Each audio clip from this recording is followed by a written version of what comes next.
जो भी संबुद्ध रहस्यदर्शी है, जो एनलाइटेंड गुरु हैं, वो सभी तरह की चीज़ों से वाबस्ता होते हैं। सभी तरह के सामाजिक वर्तुलों के अनुभोक्ता होते हैं। सभी तरह की चालाकियाँ, सभी तरह की दुष्टताएँ, सभी तरह के क्रोध, सभी तरह की हिंसाएँ, सभी तरह के वैमनस्यों के उनके मन में ग्लिम्पसेस होते हैं। उनको वो अतिक्रमित कर चुके होते हैं। यानी उनको उचित और श्रेष्ठ ना जानकर अपने जीवन में उन अवमूल्यन या उन अवगुणों को कभी वो संग साथ नहीं रखते, क्योंकि उनके नतीजों का उनको पता होता है। लेकिन सामान्य जन ये सोचते हैं कि इन्हें कुछ पता नहीं है। भले, भोले और बेवकूफ़ तीन तीन कैटेगरी के लोग होते हैं, लेकिन ज़्यादातर हम भले लोगों को और भोले लोगों को बेवकूफ़ भी समझने लगते हैं। तो प्राय जो गुरुओं की तरफ लोग आते हैं, वो बहुत बड़े अपने सिर पे बहुत बड़े अपने विचारों के कलश लेकर चलते हैं, और वो बहुत छोटी चीज़ों में अपने मंतव्यों की पूर्ति के लिए आते हैं।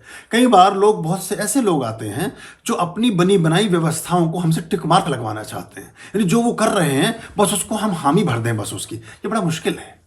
अगर वो उचित और श्रेष्ठ है तो हमारी सहमति, स्वीकृति उसके संग साथ है ही, लेकिन जो नहीं है उसको करने की कोशिश करते हैं लोग। तो वो अगर ठीक ही होता तो आप अपने जीवन में ही सुखी और शांत और आनंदित हो रहे होते। इसका मतलब वो ठीक नहीं था, तभी आप उसको त्याज्य करके एक नए मार्ग पर चले हैं। तो नए मार्ग में आपको शून्यता के साथ आना होता है। जिस पात्र में पहले से कुछ भरा है उसमें जो भी डालोगे बाहर बह जाएगा। एम्प्टीनेस के साथ आना पड़ता है, खालीपन के साथ आना पड़ता है, और उस खालीपन के साथ ही फिर आप किसी कार्य को कर सकते हैं। अगर अर्जुन भगवान श्री कृष्ण पर अवलंबित ना होते, पूरी तरह से आश्रित ना होते, उनके अक्षरशः आदेशों का अनुपालन ना करते, तो महाभारत में कभी जीत ना सकते थे। बहुत सारी ऐसी कमांड्स भगवान श्री कृष्ण ने दी हैं जो बहुत कन्फ्यूजन से भरी हैं। अर्जुन के नजरिए से देखा जाए तो उनको लगता है बड़ा कन्फ्यूजन और बड़ा इल्यूजन है, और बहुत सी बातों का विरोधाभास भी है। अगर अर्जुन का चरित्र आप देखें प्रारंभ से लेकर के अंत तक, वो हर जगह आत्मबोध से अभिप्रेरित है, जो कि शिष्य है भगवान श्री कृष्ण का। लेकिन श्री कृष्ण कहते हैं कि धर्म के मार्ग पर बहुत सारे नियमों का अगर बदला भी जा सके तो उनको बदलना चाहिए। जैसे मैंने एक दिन प्रसंग आपको बता रहा था, उसको फिर से मैं कभी कभी बातें याद नहीं रहती है, कहीं हम दूसरी जगह रेडियो सिग्नल पकड़ लेती है। भीष्म पितामह ने 9वां दिन है महाभारत का, और भीष्म पितामह ने सवेरे अपने घर पर, जब अपने रण क्षेत्र में ही वहीं शिविर लगा है उनका, अपने शिविर से बाहर निकलते हैं और सूर्य को अर्घ दे रहे हैं। अर्घ दिया है, उसमें गुड़ डाला है, चावल डाले हैं, तांबे का एक बड़ा कलश है, और सूर्य को अर्घ दे रहे हैं। और अर्घ देते समय ये संकल्प करते हैं कि मैं आज इतना तहस नहस करूँगा रण क्षेत्र में कि जो भगवान श्री कृष्ण हैं उनको भी अपने वचन से भंग होना पड़ेगा। उनको भी अपना जो उन्होंने संकल्प लिया है, जो उन्होंने प्रतिज्ञा की है कि मैं रण क्षेत्र में कोई हथियार नहीं उठाऊंगा, आज मैं उनसे भी हथियार उठवा ही दूंगा। और वो चूंकि भगवान विष्णु सूर्य एक ही हैं, तो भगवान श्री कृष्ण को संवाद तुरंत पहुंच जाता है।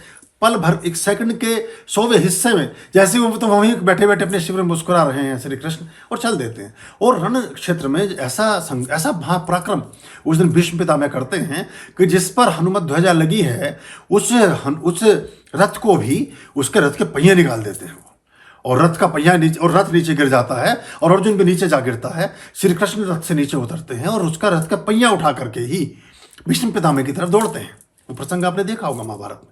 तो वो हाथ जोड़ करके खड़े हो जाते हैं भीष्म पितामह कि मेरी विजय हुई, मैं प्रसन्न हुआ, और आपके हाथों मुझे मृत्यु मिलेगी तो इससे बड़ी तो कोई बात है नहीं, तो मैं कोई हथियार नहीं उठाऊंगा आपके लिए, लेकिन आपने अपनी प्रतिज्ञा को आप भूल गए। तो कहते प्रतिज्ञा को मैं भूला नहीं, मैं तुम्हारी प्रतिज्ञा का अपमान नहीं चाहता। तुमने जो सवेरे अर्घ देते समय संकल्प किया था, मैं उस संकल्प की रक्षा के निहितार्थ ये काम कर रहा हूं, इसलिए तुम्हारी तरह थोड़ा मारूंगा तो तुम्हें नहीं, लेकिन तुम्हारी उस आस्था को अनास्था में बदलने देना नहीं चाहता।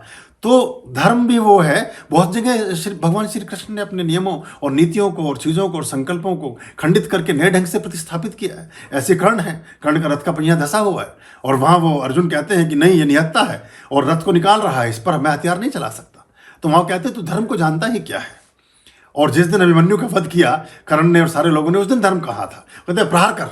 तो वो देखा जाए तो अनीति और अधर्म जैसी बात हो रही है, लेकिन वो अधर्म को, अशिष्टता को, असत्य को मिटाने के लिए सत्य का बड़ा अवलंबन है। फिर ऐसे ही जिस दिन ये सब बात होती है, सारी चीजें होती हैं, फिर रात्रि में संध्या काल, तो उस दिन का पराक्रम बड़ा जबरदस्त है। सारे लोग पार्टी कर रहे हैं, दुर्योधन वगैरह सब अट्टहास चल रहा है।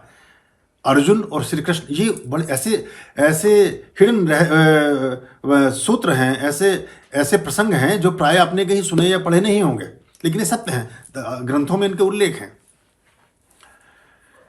श्री कृष्ण और अर्जुन भीष्म पितामह के शिविर में पहुंचते हैं और शिविर में पहुंच करके ये कहते हैं उनसे कि उनके जो वहाँ बाहर अनुचर खड़े हैं उनसे कहते हैं कि कहो कि श्री कृष्ण और अर्जुन मिलने आए हैं। तो दुर्योधन और बाकी जितने भी लोग खड़े हैं वो अट्टहास करते हुए, वो सारे के सारे मजाक उड़ाते हुए बाहर चले जाते हैं कि बोले देखा, आज आज आज भीष्म पितामह ने अच्छा पराक्रम किया, तो माफ़ी मांगते हुए गिड़गिड़ाते हुए यहाँ पहुँच गए, ऐसा करते हुए तो कृष्ण और अर्जुन मुस्कुराते हुए अंदर चले जाते हैं। बातचीत शुरू होती है, दिन भर की प्रक्रिया पर बात शुरू होती है, उन बातों को पुनरुक्त किया जाता है कि मैंने प्रहार किया, अपने रथ का पहिया निकाला, ये किया वो किया। फिर धीरे से कृष्ण, भगवान श्री कृष्ण इशारा करते हैं अर्जुन को और अर्जुन भी बाहर चला जाता है। अब भीष्म पितामह बैठे हैं और बैठे हैं सामने श्री कृष्ण। अब भीष्म पितामह से श्री कृष्ण कहते हैं कि आप इस अधर्म के संलग्न में, संयोजन में कब तक स्थापित होते रहेंगे? कब तक आप अपनी, चूंकि आपको अमर मृत्यु का वरदान है, और देखा जाए तो वही उसी संवाद में अप्रत्यक्ष रूप से भगवान श्री कृष्ण भीष्म पितामह से उनके प्राण मांगते हैं। उनसे कहते हैं अब छोड़िए, अब जो अम्बा, अंबिका, अंबालिका, जो उनका जो वचन है, उनका जो श्राप है, उसको पूर्ण होने दीजिए। और ये इतना बड़ा जो वर्तुल कई पीढ़ियों से चला आ रहा है, इस कवच से आप बाहर आएँ, इस कैचुली को छोड़ दें अब आप, और अब आप ऐसा रहें, अब रण में क्षेत्र में ऐसा पराक्रम आप ना करें, क्योंकि सत्य का मार्ग। और वहाँ फिर आंख खुलती है भीष्म की, वो कहते हैं अच्छा मैं इस गलत प्रतिज्ञा में मैं ऐसा भी कुछ कर रहा हूँ। और साथ में बहुत के बाद फिर उसके बाद भीष्म के हाथ नहीं चलते फिर, और फिर पराजय कौरवों की होती चली जाती है। तो कभी कभी असत्य के मार्ग पर सत्य के पुरोधा को भी जाकर के प्राणों का दान मांगना पड़ता है, और तब जाकर के वो उस तरह की बातें होती हैं।